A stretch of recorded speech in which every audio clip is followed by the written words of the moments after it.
உண்மையான காதல் என்று ஒன்று உள்ளது. காலம் கடந்து போன பின்பு மண்ணில் வாழ்வது. காலம் எந்த கைப்பிடிக்குள் மாட்டிக்கொண்டது. காதல் என்னை விட்டு விட்டு எங்கு சென்றது.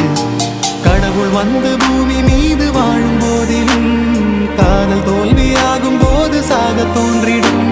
காதலின்றி பூமி மீது வாழ நேர்ந்திடும். கொஞ்ச நேரம் கூட நரகம் போல மாறிடும்.